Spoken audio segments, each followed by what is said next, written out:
Dana White just announced some massive fights. Alexander Volkanovski is fighting for the belt, and it's not against Ilia Topuria. Ilia's moving up to lightweight. We're getting Ilia Topuria versus Islam Makhachev, and Volk is getting the belt back. That's right. He's been training with Aljo. I was looking at that Volkanovski vlog the other day, and I'm like, man, he's talking about this grappling with Craig Jones and Aljo in a way that leads me to believe that he's going to be in there against poor man's Charles Oliveira. Who could that possibly be? I don't mean to call Diego Lopes a poor man's Oliveira, but let's be honest.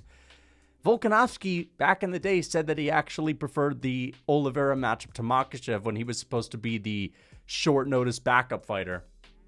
And now we're finally seeing him fight somebody similar.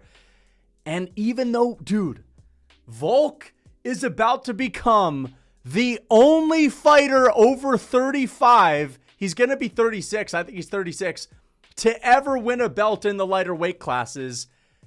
Not only is Ilia Topuria not going to KO Volk, Ilia is literally giving Volkanovski a chance to make history. And it's probably going to happen because, dude, Dan Ige beat the shit out of Diego Lopes in round 3. Volk's going to fucking finish him. Let's go! This is amazing. This is amazing. And also, the card is stacked. You know, we've been in a little bit of a drought recently when it comes to news for big fights. And Dana White said he had something up his sleeve. And we still don't even know what the Topuria Makhachev card's going to be. That's probably going to be International Fight Week. But you know what's funny? The Makhachev fans are still coping about Ilia moving up to fight Islam. You have some comments that are getting like thousands of likes. Dude, we're getting Ilia Islam. Bro, we're getting Ilia Islam. A big fight. Let's go. And then there will be like a response with 10 little fucking likes.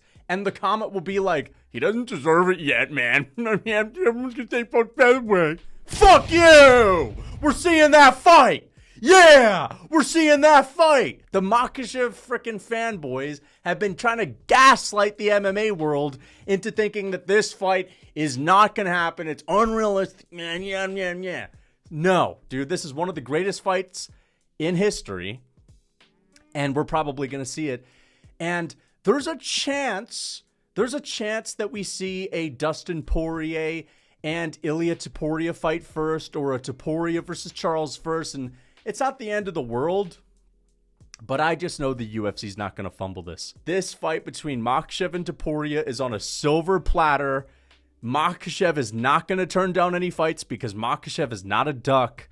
Even though we said Ilia Topuria needs to do a little bit more work, coming from him, I understand it, but like Makhachev is not going to turn anyone down. We're going to see it. And I'm so fucking happy that the UFC, not only the UFC, Ilia Topuria is making it happen. Dude, Ilia Topuria is running after Islam Makhachev. He's literally hunting him down. This dude is like Alex Pereira-ing fucking Islam Makhachev, the way that Pereira hunted down Adesanya. He's doing that to the boogeyman. I just can't wait. I cannot wait. It's going to be sick. And Belal Muhammad, they changed some things around with Belal. Belal is no longer fighting Shavkat Rakhmonov. What do you know? Shavkat's going to be out. We only get to see this guy fight once every year and a half. That seems to be a theme when it comes to Shavkat's career. We never see this guy in the cage. He's aura maxing, even though he just smudges people into the fence. And they just took Leon Edwards' main event away. It's going to be JDM versus Belal Muhammad. Just when you thought JDM was going to have to go on a crazy win streak, he was going to have to get 2 more top 10 wins. He was like the odd man out. He's now getting the title fight out of nowhere because there really isn't a whole storyline behind Belal and JDM. And Leon Edwards, who had himself a winnable matchup, I was going to pick JDM to beat him, but Leon has good striking and he can mix in the grappling. I thought maybe he can out-grapple Jack Della Maddalena and win a decision.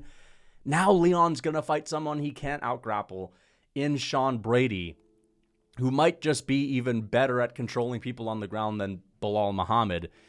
And that fight has zero hype. So Leon's hype got killed just by the way that they're matching him up next. Chandler versus Pimblett. Let's get to UFC. Oh, and I know 315 is going to be terrible. Let me just say this. I predicted this. I said they're going to go to Canada and You know, the Canada cards are always kind of shit for the same reason as to why the Australia cards are always kind of shitty, and that's just because of the taxes, I guess. Co-main event for the Canada card is Shevchenko versus Fiorot. I just have a feeling there's going to be, like, no other great fights on this card. There's going to be maybe one other decent... It'll be an Arnold Allen fight. It'll be an Arnold Allen fight. Feature fight, which is not bad, and then it'll just drop off of a cliff as far as quality goes. So, yeah, 315 is looking cooked already. But let's get to UFC 314.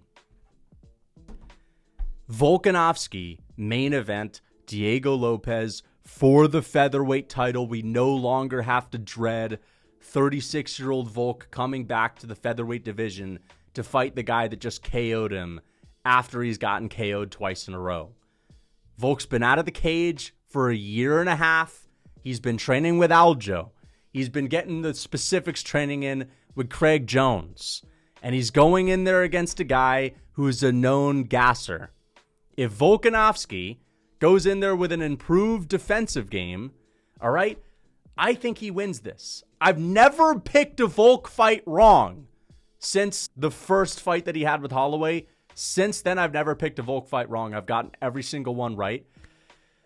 And I'm picking Volkanovski here, and I bet I'm going to get this one right too. And Volk is going to become the only champion at 35 or older in the lighter weight classes. Right off the bat, he's going to be number 2 all time with this win. Volk, if he gets this win, he's the second best fighter of all time. He passes GSP.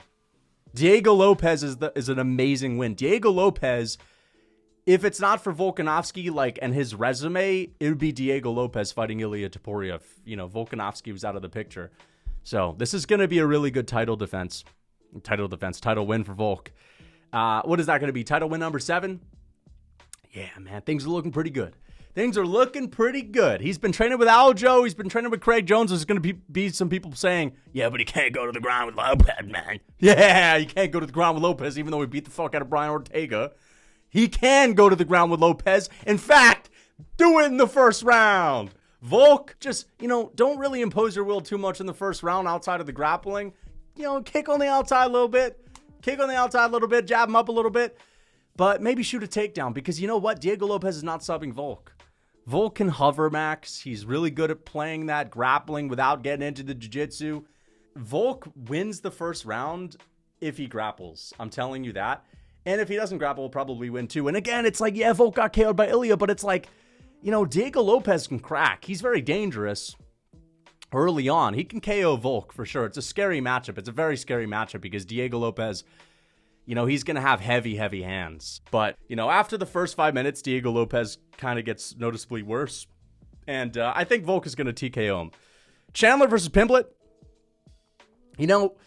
I'm not that hyped for this fight. I don't know why. I would have rather have seen Paddy Pimblett fight someone that's actually, not totally old and washed up. And listen, Michael Chandler's, he's not totally old and washed up, but he is kind of old, and he's getting to the point of being washed up.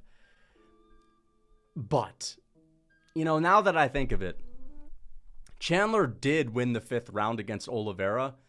And Oliveira may not be at his peak anymore, but he's certainly not washed. He's not like an old man. Still, 34 years old, Charles Oliveira. He's still got it. He's very good, very dangerous. Michael Chandler was down 4 rounds. Michael Chandler's gas tank is not known for being good, and he beat the fuck out of Oliveira. Let's not even talk about the back of the head shots because that was there. But he hurt Oliveira before that. He was picking Oliveira up and slamming him on his back and all that stuff. I mean, I don't mind Chandler's chances, actually. I mean, Pimblett could take Chandler down, even though his wrestling isn't as good as Oliveira. As far as the striking goes, you never know what you're going to get with Mike. He could just run into a kick or something like that. But at the end of the day, man, if Oliveira's got him up against the fence and Oliveira's coming in there with improved defense and good Muay Thai, I don't know. I could actually see Chandler doing a whole lot better against Paddy Pimblett. But the thing is, it just kind of seems like Chandler is just going to be a shell of who he was against even Oliveira. Against Oliveira, he was patient Chandler and he fought terribly. And I don't know. I mean, he didn't fight with a good game plan because we saw the real Michael Chandler in the 5th round. And he actually did really well. So hopefully he just brings that in the first. But yeah, man, like if Paddy Pimblett wins this, he's going to get like, a number one contenders fight against Neal Dariush. And then he's going to be fighting for a belt. So Yair Rodriguez and Patricio Pitbull. I thought it was going to be Yair versus Diego. That would have been an interesting fight. But at the end of the day, we know Diego Lopes would win that. Patricio Pitbull versus one of Volkanovski's old title defenses. Hey, I don't mind it. I don't mind seeing one of Volkanovski's old title defenses get his resume boosted up, and in return, Volk's boosted up too. Yeah, dude. This Bellator guy ain't going to do shit. All right? Shout out to Patricio Pitbull. He's a freaking legend, man. He's a legend, man. But at the end of the day, UFC reigns supreme. Yair Rodriguez would have been a champ in Bellator too. Patricio Pitbull, it ain't going to happen. It's not going to happen. What am I going to say? It's not going to happen. There's going to be a coalition of fans, though. That are going to be saying, whoa, wait a second. You're big guy. You're a cattle man. Yeah, okay. Yeah, sure. Jeff Neal versus Carlos Prates. This is actually the second best fight on the card. Jeff Neal's a tough guy to put away. Didn't he just KO RDA? I think that was his last win. Jeff Neal had his classic, get someone out of there in the first 30 seconds, look like a world beater type of performance.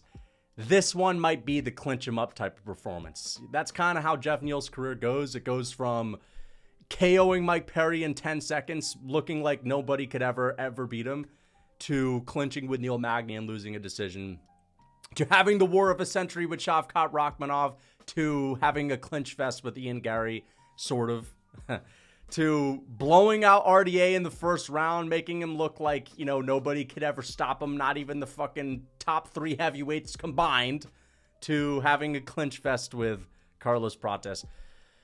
I think Jeff Neal is going to be clinching a whole lot. It just seems like that's what's going to happen. On the outside looking in, you would think, man, this is going to be a banger. Jeff Neal, he's got a granite chin. He's got a whole lot of power. Carlos Prates has not been tested by a guy like this. I have a feeling it's going to be a bit of a stinker. However, I hope it's a fucking war, and I think Carlos Prates is going to knock him out. He's got aura, man. Carlos Prates has aura. So I think he's going to win. This is a sick fight. Even though it might be a little bit boring, that's only because of Jeff Neal's, amazing performance to smudge fest type of thing. He alternates between them sometimes with the clinching. But I actually think, just on paper, this fight is amazing. By the way, Anthony Smith, I'm going to talk about Anthony Smith's matchup against Zhang Mingyang. Horrible matchmaking. And also for Anthony Smith, what the fuck are you doing taking this fight with Zhang Mingyang?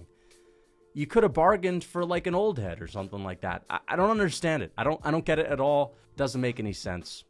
And Zhang Mingyang is not somebody like Vitor Petrino that's just, Vitor Petrino's not the sharpest knife in the drawer.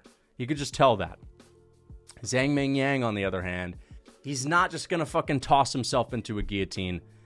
So I'll talk about that in a little bit. Nikita Krylov versus Dominick Reyes. Nikita Krylov is back, U.S., Russia, they're in talks for diplomacy. All of a sudden, man, Nikita Krylov's back. I think Nikita Krylov wins. I think he's going to get Dominick Reyes out of there. Listen, I've been really enjoying the Dominick Reyes resurgence, and I think that even though light heavyweight's not the most skilled division, there are still levels. The reason why Reyes lost to Jan and some of these other guys is because he can't really make the best adjustments. He doesn't have the deepest tool bag on the feet, which again kind of makes it crazy that he outstruck John Jones. But listen, against Anthony Smith, it's just like, one strip, 1-2, 1-2, 1-2, and a 1-2 and a 1-2 and a 1-2.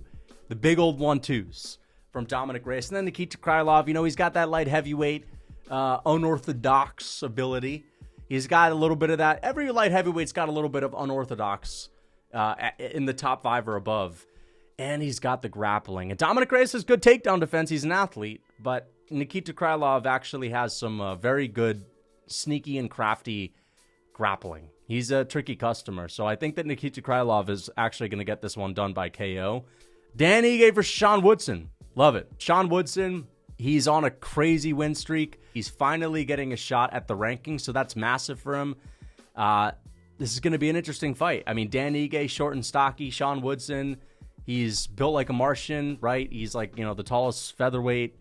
He's like Slenderman in that division. So this will be an interesting matchup. Either Dan Ige KO or a Sean Woodson from 12 feet away, he's going to crack Danny again and put him down. Yan Xiaonan versus Verna Jandiroba. I'm going to have to freaking break this one down and do a war room on this one. That's going to be amazing. And Jim Miller versus Chase Hooper. We're bringing the retirement home to Chase Hooper again. I don't really get it. You know, I feel like Chase Hooper has had enough old heads. I feel like, you know, it's kind of time to get him in there with like an Elvis Brenner or something like that. Get Chase Hooper someone that's actually not 5, 7, 8 years past their prime. Not one fight on the verge of retirement. He's looking like a young Oliveira right now, and we're really putting him up against Jim Miller. You know, Jim Miller could surprise me at the end of the day, right? Miller's had some tough fights, but against Bobby Green on the feet, right? I mean, Chase Hooper, even though he's more durable than Bobby Green, he's not as good as Bobby Green on the feet. So things could be interesting. It's not like Jim Miller's any slouch on the ground. He's crafty. So we could see something interesting. But yeah. Shevchenko, Fyodot, gonna have to do a whole war room on that too. And Anthony Smith and Zhang Mingyang, before we end this video. Listen. Anthony Smith should only be fighting old heads or heavyweights that are slow and stuck in the mud. Move up to heavyweight. Just fuck around. Have a good time, man. You don't have to cut weight. I know Anthony Smith cuts weight to 205. They're giving him the least popular, most dangerous and explosive and durable fighter they could possibly find. How the fuck is this a good idea? This is even worse than the Khalil Roundtree matchup. Smith actually did surprisingly well in that, but listen, I know that, you know, Dominick Reyes, him beating Anthony Smith, you could say, well, that's the guy that beat Jones. Dominick Reyes, man, he's pretty good, but Zhang Mingyang is like, he's got like 20 first-round KOs. And Anthony Smith, it would be one thing if Smith had like, you know, crafty takedowns where you know, he'd go from point A to point B to a single leg, grab him down. He doesn't do that. Smith doesn't shoot takedowns, dude. Smith is going to stand with this guy who's 10 times faster and 10 times more powerful. I just don't know what he's thinking. I know what the UFC's thinking. It's like, dude, let's build up Zhang Mingyang. Let's get him a name. Why is Anthony Smith taking this fight? I don't get it. I do not understand it. How is anyone on this team not like, you know, ringing the alarm? Yo, hey, what are you thinking? I don't think anyone wants to see this fight. This is not a good fight. It's a dangerous fight. It's an irresponsible fight. It's not something that's competitive at all. We want to see Anthony Smith, if he fights again, we want to see him fight someone that's slow. We want to see him fight someone that's like a heavyweight. Move up to heavyweight, have the lighter man skill. Or fight like, you know, somebody that's about to retire as well. But either way, let me know what you guys think in the comments. We have a lot of videos to make on these fights. I'm going to make a whole breakdown for Volk and Diego Lopes. I'm going to make a whole breakdown for Makhachev and whoever he's going to fight next. I think it's going to be Topuria. But you never know. You never know. It's possible. It's still possible that Makhachev may not fight Topuria if they do Topuria versus Charles, and then Makhachev just moves up. You know, because if JDM wins against Belal, we're probably just going to see Makhachev move up. That's why we need to make this fight now. Okay, and again, people are going to say, dude, it's clear at this point you're not a fan. You're not a fan of Makhachev. Yes, I am. He's one of my favorite fighters, but this is one of the greatest fights in UFC history. I want to see it really badly. I don't even give a fuck who wins. I just want to see it. I think Topuria wins, but I just want to see the fight because it's an amazing fight. So let me know what you guys think in the comments. Until next time.